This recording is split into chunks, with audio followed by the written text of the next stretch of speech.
Guwahati press ক্লাবত অসম অনুসূচিত জাতি যুৱ ছাত্ৰ সন্থা আৰু সদৌ অসম কৈৱৰ্ত যুৱ ছাত্ৰ সন্মিলনৰ যৌথ উদ্যোগত এখনি সংবাদমেল অনুষ্ঠিত হয়। সংবাদমেলত এছামে অনুসূচিত জাতিৰ ভুৱা প্ৰমাণপত্ৰ লৈ নিৰ্বাচনী বতৰণি পাৰ হোৱাৰ যোজা কৰাৰ বিৰুদ্ধে সকলো ৰাজনৈতিক দলসমূহক কঠোৰ ভাষাৰে সকিয়ানি দিয়ে আৰু এই ক্ষেত্ৰত ৰাজনৈতিক দলসমূহে বিহিত ব্যৱস্থা নল'লে 2026 চনৰ নিৰ্বাচনত ৰাজনৈতিক দলসমূহক বয়কট কৰাৰ হুংকাৰ দিয়ে অসম অনুসূচিত জাতি যুৱ ছাত্ৰ সন্থাৰ লগতে সদৌ অসম কৈৱৰ্ত যুৱ ছাত্ৰ সন্মিলনৰ বিষয়ববীয়াসকলে। আজি আমাৰ এই সন্মিলনত উপস্থিত থকা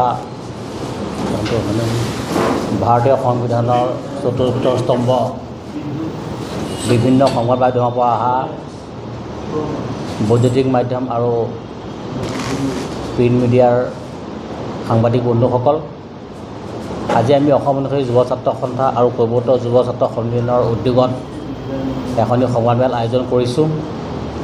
আমাৰ মাজত আজি যে সংবাদমেলত উপস্থিত আছে কৈৱৰ্ত যুৱ ছাত্ৰ সন্মিলনৰ সভাপতি জয়ন্ত দাস, আমাৰ মাজত উপস্থিত আছে অসম অনুসূচিত যুৱ ছাত্ৰ সন্থাৰ উপসভাপতি সত্যব্ৰত দাস, সাংগঠনিক সম্পাদক আমাৰ যুগল কিশোৰ দাস আৰু কেন্দ্ৰীয় সদস্য অজিত দাস।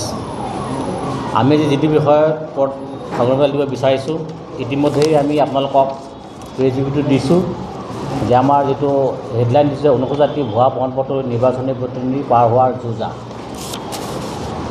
আমি দেখা পাইছোঁ যে অসমত এছাম মানুহে ইতিমধ্যেই ডক্টৰে হওক, ইঞ্জিনিয়াৰে হওক, প্ৰফেচাৰে হওক আৰু বিভিন্ন বিভাগত অনুসূচিত জাতিৰ প্ৰমাণপত্ৰ লৈ বিভিন্ন ধৰণৰ সুবিধা গ্ৰহণ কৰি আছে আৰু তেওঁলোকে সদায় এই সুবিধাসমূহ লৈ আহি আছে। ঠিক সেইদৰে শেহতীয়াকৈ আমি গম পাইছোঁ যে ছ'চিয়েল মিডিয়াৰ জৰিয়তে যিহেতু অনুসূচিত জাতি ইয়াৰ আগত 9টা সমষ্টি সংৰক্ষিত আছিল, বৰ্তমান আমাৰ এইখন চৰকাৰে 8টা সমষ্টি আছিল, 9টা সমষ্টি সংৰক্ষিত কৰিছে।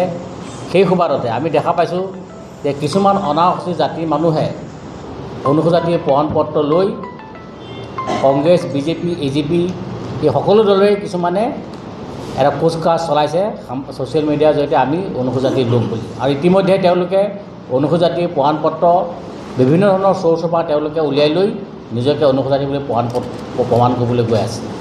সেয়া আজি আমি সংবাদমেল অনুষ্ঠিত কৰিছোঁ। আমি শেহতীয়াকৈ দুজন ব্যক্তিৰ আমি কথা কৈছোঁ যে ৰাকেশ পাল ডাঙৰীয়াই যিহেতু বৰপেটাত ঘৰ, বৰপেটা সমষ্টিটো নতুনকৈ অনুসূচিত জাতিৰ বাবে সংৰক্ষিত হৈছে, অৰ্থাৎ তাৰপ্ৰসাদ দাস, এই তাৰপ্ৰসাদ দাস ডাঙৰীয়াই এই 66 ইয়াৰ্ছ বয়সত অনুসূচিত জাতিৰ প্ৰমাণপত্ৰ এখন তেওঁ উলিয়াই অনুসূচিত জাতিৰ সংৰক্ষিত আসনত তেওঁ বিধায়ক হোৱাৰ মন মেলিছে। ঠিক সেইদৰে ডক্টৰ তপন দাস, তেওঁৰ ঘৰ নলবাৰী জিলাত, তেওঁ অনুসূচিত জাতিৰ লোক নহয়, নোহোৱা স্বত্বেও তেওঁ দেউতাকৰ নাম আছে, তেওঁ ডেকা আচলতে, তেওঁলোক কেওট মানুহ, কিন্তু দুৰ্ভাগ্যভাৱে তেওঁলোকে কি কৰিছে, নিজৰ নামটো এফিডেভিট কৰি লৈ দাস কৰি ডক্টৰ তপন দাসে, আমি এটা গম পাইছোঁ যে ছ'চিয়েল মিডিয়াৰ জৰিয়তে ডিমৰীয়া সমষ্টিত যিটো নতুনকৈ হৈছে তাত অনুসূচিত জাতিৰ সংৰক্ষিত আসনৰ পৰা তেওঁ বিধায়ক হোৱাৰ মন মেলিছে। গতিকে এনেকুৱা ধৰণৰ এই ক্ৰিমিনেল যিটো অপৰাধৰ জড়িত কামত তেওঁলোক জড়িত হৈ আছে। ইতিমধ্যেই আমি অনুসূচিত জাতি সংগঠনসমূহে অসমৰ মাননীয় মুখ্যমন্ত্ৰী, অগপ দলৰ সভাপতি আৰু বিজেপি দলৰ সভাপতি সকলোলৈকে স্মাৰকপত্ৰ প্ৰদান কৰিছোঁ। যিহেতু আমি চৰজমিন তদন্ত কৰিছোঁ, ডক্টৰ তপন দাসৰ গাঁৱত গৈ নিজে আমি চৰজমিন তদন্ত কৰিছোঁ। তাৰ মানুহে কৈছে আমি হৈছোঁ কেওট মানুহ, সাধাৰণ শ্ৰেণীৰ লোক, আমি কোনো কাৰণত অনুসূচিত জাতি নহয় বুলি তেওঁলোকে নিজেই কৈছে। আৰু তেওঁ এফিডেভিটসমূহত কাগজ বনাই তেওঁ নিজকে অনুসূচিত জাতি বুলি ক'বলৈ বিচাৰিছে। ঠিক সেইদৰে তাৰপ্ৰসাদ দাসো সেই একেই মানুহ, তেওঁ ইমান দিন আপোনালোকে গম পাইছে এপিএছচিত কিমান কেলেংকাৰী কৰিলে। শেহতীয়াকৈ তাৰপ্ৰসাদ দাসেও অনুসূচিত জাতিৰ প্ৰমাণপত্ৰ এখন অনলাইনৰ জৰিয়তে উলিয়াই অনুসূচিত জাতিৰ সংৰক্ষিত আসনত বৰপেটা সমষ্টিৰ পৰা তেওঁলোকে বিধায়ক হ'বৰ মন মেলিছে। গতিকে এনেকুৱা ধৰণৰ যিহেতু অসমত প্ৰায় 40 লাখ অনুসূচিত জাতিৰ লোক আছে, আমাৰ বহু উপযুক্ত মানুহ আছে যিকোনো ৰাজনৈতিক দলতেই, গতিকে তেওঁলোকক বঞ্চিত কৰি এইসকল লোকে ভাৰতীয় সংবিধানক অৱমাননা কৰি অনুসূচিত জাতিৰ সংৰক্ষিত আসনত তেওঁলোকে বিধায়ক হোৱাৰ বা মন্ত্ৰী হোৱাৰ মন মেলিছে। গতিকে এনেকুৱা ধৰণৰ কাৰ্য আমি ধিক্কাৰ দিছোঁ।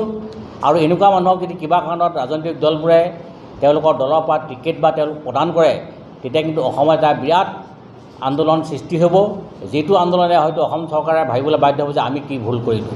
গতিকে সেয়া আমি আজি সংবাদমেলৰ জৰিয়তে আমাৰ মাননীয় মুখ্যমন্ত্ৰী অগপ দলৰ সভাপতি অতুল বৰা ডাঙৰীয়াক আমি সকীয়াই দিছোঁ যদি আপোনালোকে এনেকুৱা ধৰণৰ ভুল কৰে, কাৰণ এতিয়া আজিৰ তাৰিখত যিহেতু সংবাদ মাধ্যম আমাৰ লগত আছে, আমাৰ সামাজিক যিটো সংবাদ মাধ্যম আমাৰ লগত আছে, গতিকে আপোনালোকে কোনো কাৰণত নিষ্ঠা নহ'ব। আমি চৰজমিন তদন্ত কৰিছোঁ, তাৰ পাছত দাসৰ ঘৰত আমি চৰজমিন তদন্ত কৰিছোঁ, তপন ডেকাৰ ঘৰত গৈ চৰজমিন তদন্ত কৰা তেওঁলোকৰ যদি সাহস আছে, অগপ দলৈ আমাৰ ছেক্ৰেটাৰী হৈ আছে ডক্টৰ তপন দাস আৰু আমাৰ তাৰ পাছত দাস, তেওঁলোকৰ যদি সাহস আছে আমাৰ সন্মুখত আহি তেওঁলোকে প্ৰেছ মিট দিয়ে, তেওঁলোকে ৰাজহুৱাভাৱে কওক আমি অনুসূচিত লোক হয়নে নহয়, আজি আমি তেওঁলোকক দেখুৱাই দিম তেওঁলোকে নহয়। গতিকে এনেকুৱা ধৰণৰ কামবোৰ আমি তেওঁলোকক বিৰত থাকিব দাবী জনাইছোঁ।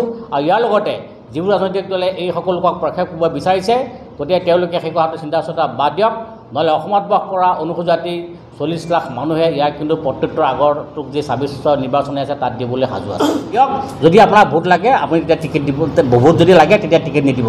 তেওঁ তেতিয়া সেই কথাখিনি মোৰ লগত আলোচনা কৰি কৈছে মই বিষয়টো মানে চাম। গতিকে কাৰণ আজি টকাৰ যুগ, এই টকাৰ যুগত তেওঁলোকে টকা দি টিকেট কিনি ল'ব পাৰে, কাৰণ যোনে টকা দিয়ে তেওঁলোকে টিকেট দি দিয়ে। গতিকে অতুল বৰা টিঙে খকিয়াই দিছোঁ। আৰু ইয়াৰ লগতে মাননীয় মুখ্যমন্ত্ৰী ডাঙৰীয়াই অনুসূচিত জাতিৰ কৈৱৰ্তসকলক কি ধৰণে মাধমাৰ কৰিছে আপোনালোকক মই কৈছোঁ। উজনি অসমৰ 15 লাখ লোক য'ত একেলগে বাস কৰে, এটা সমষ্টিত আমাৰ কাৰণে সংৰক্ষিত নকৰিলে, ইয়াৰ পৰিৱৰ্তে য'ত অনুসূচিত জাতিৰ লোক নাই তাত তেওঁলোকে সমষ্টিবোৰ সংৰক্ষিত কৰিছে। কাৰণ এইকাৰণে কৈছে তেওঁলোকৰ উদ্দেশ্য হ'ল যে বাংলাদেশৰ পৰা অহা বাঙালীয়ে হওক বা মুছলমানেই হওক তেওঁলোকক টিকেট দি আমাৰ অনুসূচিত জাতিৰ প্ৰকৃত খিলঞ্জীয়া অনুসূচিত জাতিৰ যিটো সাংবিধানিক অধিকাৰ, সেই সাংবিধানিক অধিকাৰ তেওঁলোকে ভংগ কৰিব বিচাৰিছে। ইতিমধ্যে বিজেপি চৰকাৰখনে ভাৰতীয় সংবিধানৰ ওপৰত প্ৰতি মুহূৰ্ততে আক্ৰমণ কৰি আছে। আপোনালোকে নিজে গম পাইছে, আজি সংবাদ মেলৰ জৰিয়তে আপোনাৰ ছ'চিয়েল মিডিয়াত যে আহি আছে যে বিজেপি দলে কি ধৰণে আমাৰ দেশৰ সংবিধানৰ ওপৰত আক্ৰমণ কৰি আছে। গতিকে এনেকুৱা ধৰণৰ যদি কামবোৰ কৰি থাকে, আমাৰ মাননীয় মুখ্যমন্ত্ৰীয়ে ভাবিব নালাগে যে আমি বহি থাকিম। ছ'চিয়েল মিডিয়া যুগ, যিটো আজি নেপালত তেনেকুৱা ধৰণৰ ঘটনা হৈছে, আমিও তেনেকুৱা ধৰণৰ আমি হাজাৰ হাজাৰ যুৱক আমি ৰাস্তালৈ উলিয়াব পাৰোঁ, কিন্তু আমি তেনেকুৱা ধৰণৰ কাম কৰিব যোৱা নাই। কাৰণ এইখন ভাৰতবৰ্ষ কাৰ ভাৰতবৰ্ষ? এইখন ভাৰতবৰ্ষ বুদ্ধৰ ভাৰতবৰ্ষ। এই বুদ্ধৰ কাৰণ মই কোৱা কথা নহয়, ভাৰতবৰ্ষৰ প্ৰধানমন্ত্ৰীয়ে যেতিয়া বিদেশত যায় তেতিয়া কয়, কি কয়, মই আপোনালোকক বুদ্ধ দিছোঁ বুলি কয়। মই কোৱা কথা নহয়। আমাৰ দেশৰ ধনী মানুহ আম্বানী, নীতা আম্বানীয়ে বিদেশত গৈ বুদ্ধৰ দেশৰ মানে বুদ্ধৰ দেশৰ আমি মানুহ, আপোনালোকো বুদ্ধ দেশৰ মানুহ, আমি কেতিয়াও সংঘাত বিচৰা নাই। আপোনালোক আমাৰ মাজত কৰোণা আছে, আজি অসমৰ সকলো মানুহৰ মাজত কৰোণা থকাৰ কাৰণে আজি আমাৰ জুবিন গাৰ্গৰ নিচিনা মানুহক তেওঁলোকে এনেকুৱা ধৰণৰ এটা অৱস্থা কৰিছে। কাৰণ কৰোণা থকা মানুহে সদায় কৰোণা ভাবেই চাই, কাৰণ আমি কেতিয়াও সন্দেহ লোৱা নাছিলোঁ কিৰাত শৰ্মাক, কিন্তু আমি শেষৰ আমি সন্দেহ লোৱা নাছিলোঁ, কাৰণ আমাৰ ভাৱনাত কৰোণা আছে। কাৰণ সেইকাৰণেই কৰোণা আছে, আমি প্ৰতিজনেই বুদ্ধৰ এটা অনুঘাতত চলি আছোঁ।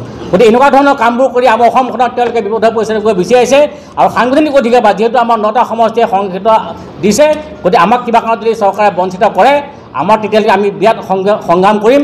আৰু ইয়াৰ লগে লগে আগন্তুক 26 নিৰ্বাচন আহি আছে, অসমত বাস কৰা 40 লাখ অনুসূচিত মানুহে যিটো দলেই এই অপৰাধীসকলক যদি টিকেট দিয়ে আমি তীব্ৰ বিৰোধিতা কৰিম।